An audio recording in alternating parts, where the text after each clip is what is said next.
Hello everyone. Today we are going to start chapter number 6 of class 8. Chapter name is The Revolt of 1857. Chapter start करने से पहले ये पता होना चाहिए कि रिवॉल्ट किसे कहते हैं।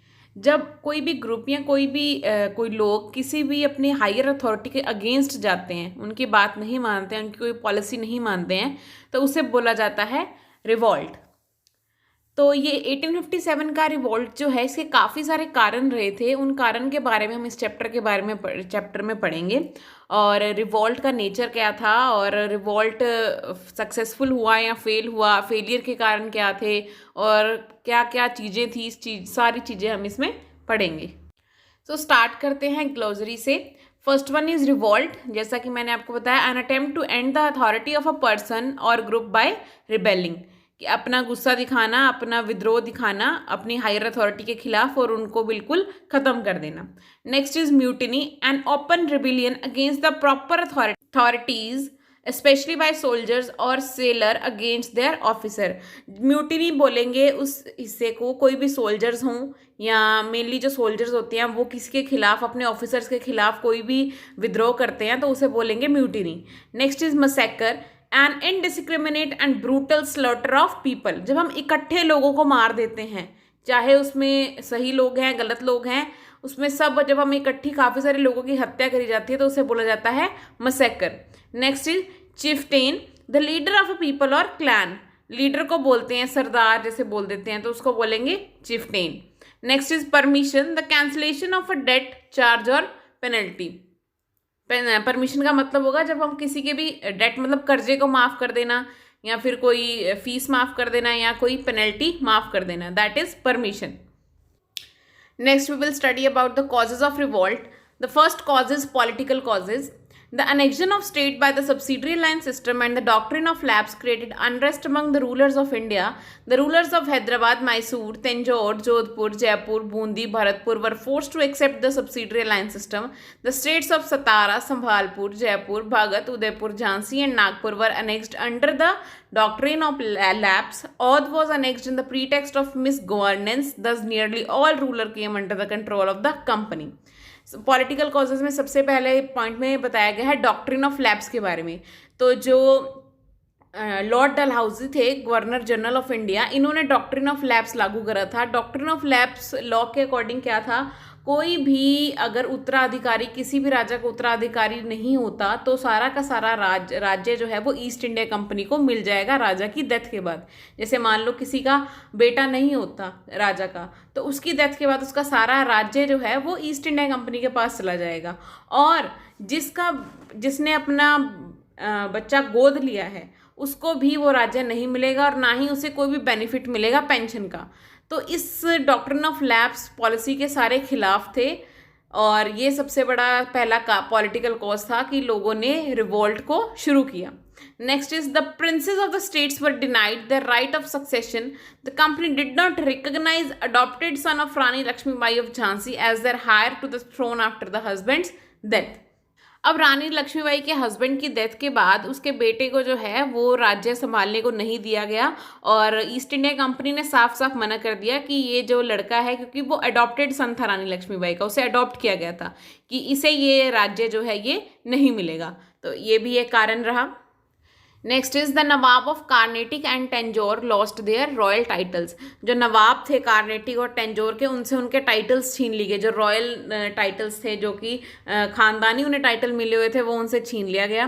Next is the pension to Nana Sahib, the adopted son of Peshwa Bajirao second was denied and he was forced to live in Kanpur far away from his ancestral place at Poonam.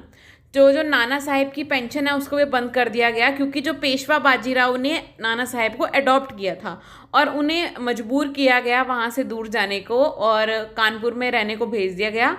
Next is the Muslim feeling has also been greatly hurt as the name of Mughal king were removed from the coins minted by the company. The announcement of Lord Dalhousie in 1849 held that after the death of Bahadur Shah Zafar, his family would have to leave the Red Fort and reside in some other place given by the company in Delhi. Lord Canning declared in 1856 that after the death of Bahadur Shah Zafar, his successors would not be recognized as king but would be called princes. इस point में क्या है कि मुस्लिम जो थे उनकी भी काफ़ी सारी फीलिंग्स हर्ट हुई, क्योंकि जो मुग़ल किंग्स थे उनके जो नाम जो है वो सिक्कों के ऊपर से हटा दिया गया कंपनी ने। और जो लॉर्ड डलहौजी हैं उन्होंने अनाउंस करा कि बहादुर शाह जफ़र की डेथ के बाद जो उसकी फैमिली है वो सारी फैमिली को रेड फोर्ट से निकाल दिया जाएगा और उन्हें किसी और जगह पे रहना पड़ेगा। और लॉर्ड कैनिंग ने 1856 में बहादुर शाह जफ़र के ये भी ऐलान कर दिया कि उसकी डेथ के बाद कोई भी उनकी फैमिली का किंग नहीं कहलाया जाएगा, लेकिन उन्हें प्रिंसेस का कहने का ओहदा दिया जाएगा। Next is the harsh policy of the British against thugs and irregular soldiers of the native armies had filled them with anger and resentment. In the revolt of 1857, they fully supported the rebels. उसके बाद काफ़ी सारी ऐसी policies थी Britishers की जो काफ़ी against थी सोल्जर्स के अकॉर्डिंग, जो भी आर्मी में लोग थे उनके टाइम पे, तो इसके कारण भी ये रिवॉल्ट हुआ। Next is administrative causes. All the higher posts in civil and military services were reserved for British. This caused anger among the aristocratic Indian class, which was deprived of power and position. पहले cause में क्या हुआ, administrative cause क्या था कि जो civil और military services थी जितनी भी, वहाँ पे जितनी भी हायर पोस्ट थी वो सारी रिजर्व थी। किसके लिए? ब्रिटिशर्स के लिए। तो इसके कारण भी इंडियन को है वो काफ़ी गुस्सा आया। Next is the chances of promotion of Indian in both civil and military services were very few and negligible. The higher post of an Indian in the military was a subedar, and in the civil services was that of a sadar. अब क्या था कि उनके जो promotion के chances थे Indian के, वो भी बिल्कुल ना के बराबर थे, कोई चांस ही नहीं था उनका प्रमोट होने का। और हाईएस्ट, सबसे ज़्यादा हाईएस्ट पोस्ट थी जो इंडियंस की मिलिट्री में, वो सिर्फ कहाँ तक थी? सूबेदार तक सिर्फ। Next is military causes. New ruler like crossing of the sea introduced by the British hurt the religious sentiment of the sepoys. In those days, crossing the sea meant losing one's religion and caste. When the sepoy were asked to fight for the company in Burma in 1824, they refused to go by the sea. They preferred going by land route. In 1856, the company had to pass a new law making it compulsory for the army person to go overseas whenever required. As the Indian sepoy mostly belonged to the villages with agriculture background, they fully supported the peasant in the revolt. अब military causes में क्या था कि एक नया rule आया, crossing of the सी, कि जब भी ज़रूरत पड़ेगी लोगों को सी को पार करके फिर जाना पड़ेगा, किसी भी अगर लड़ाई होती है, कुछ भी होता है वॉर के दौरान। लेकिन जो इंडियन थे उनके काफ़ी ज़्यादा रिलीजियस और कास्ट सेंटिमेंट थे जो कि इससे इफ़ेक्ट होते थे, तो उन्होंने उनके साथ जाने को मना कर दिया। लेकिन उन्होंने ये परमानेंट रूल बना दिया इसके बाद कि अब जो भी जाएगा वो लैंड से होकर नहीं जाएगा बल्कि सी की तरफ से ही जाएगा। तो ये भी कारण रही, ये मिलिट्री कॉजेज थे जिनके कारण बहुत गुस्सा आया और 1857 का रिवॉल्ट है हुआ। Next are the economic causes. Both the peasant and jamidar were dissatisfied with the revenue policies of the British. They were against the high tax as well as the harsh method of revenue collection. अब जो peasant थे और जमींदार थे, peasant मतलब farmers को कह सकते हैं हम, फार्मर्स थे और जमींदार थे, वो भी बड़े डिससेटिस्फाइड थे उनकी पॉलिसीज़ थे, क्योंकि जो टैक्स था वो उन्हें काफ़ी ज़्यादा टैक्स पे करना पड़ता था और जो उनका कलेक्शन था वो काफ़ी ख़राब था। In the newly acquired territories, the British has totally ignored the landlords and established direct contact with the peasants. और जो नई टेरिटरीज इस्टेब्लिश हुई थी, नई जो स्टेट्स बनी थी, वहाँ पे जो है ब्रिटिशर्स ने लैंडलॉर्ड को बिल्कुल ही इग्नोर कर दिया और डायरेक्ट कांटेक्ट बना लिया पीजेंट्स के साथ। पीजेंट मतलब जिनको उन्होंने रेंट पर अपनी लैंड दे रखी थी, डायरेक्ट उनके साथ कांटेक्ट करा और उन्हीं से ही सारा टैक्स लिया जाता था। Next is unable to pay the high revenues, the peasant either had to lose their land or fell a prey to the money lenders. अगर जो पीजेंट्स हैं वो अपना टैक्स नहीं पे कर पाते थे तो या तो उन्हें अपनी जो ज़मीन है वो देनी पड़ती थी या फिर मनी लेंडर्स को पैसा देना पड़ता था। Next one is large areas of land were confiscated and sold by auction to the highest bidders.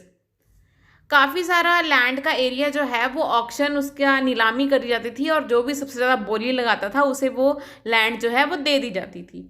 Last one is the decline of Indian handicraft and industries and the resulting unemployment cause discontent among people. जो handicraft industries हैं वो काफ़ी ज़्यादा उनका जो माल बिकना वो बंद हो गया, क्योंकि जो ईस्ट इंडिया कंपनी ने वो वेस्टर्न कल्चर को यहाँ पे ले आए और इससे काफ़ी अनएम्प्लॉयमेंट भी हुई और इसके कारण भी लोगों में काफ़ी गुस्सा देखने को मिला। Next is social and religious causes.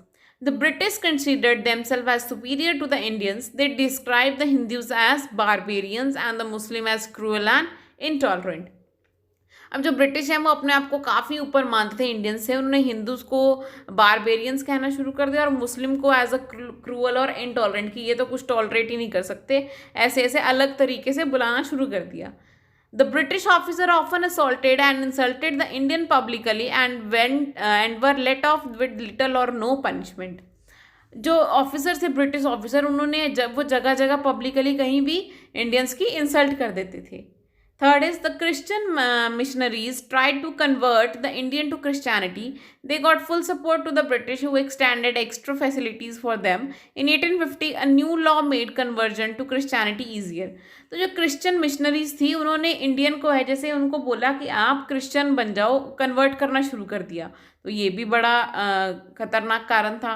Next is the British war against idol worship and condemnation Hindu gods and goddess. अब ब्रिटिशर इस चीज़ के भी खिलाफ थे कि जो हिंदू लोग हैं वो पूजा क्यों करते हैं, वर्शिप क्यों करते हैं भगवान की, तो वो इनका भी काफ़ी इंसल्ट करते थे लोगों के सामने, उनके भगवान की भी इंसल्ट किया करते थे. तो इन सब के कारण काफ़ी ज़्यादा लोगों में गुस्सा देखने को मिला और धीरे धीरे करके ये छोटे से एरिया से शुरू होके ये रिवॉल्ट जो है ऑल ओवर इंडिया में फैलता गया. So this topic is over. Next topic we will doing at the part 2 of this video. Thank you.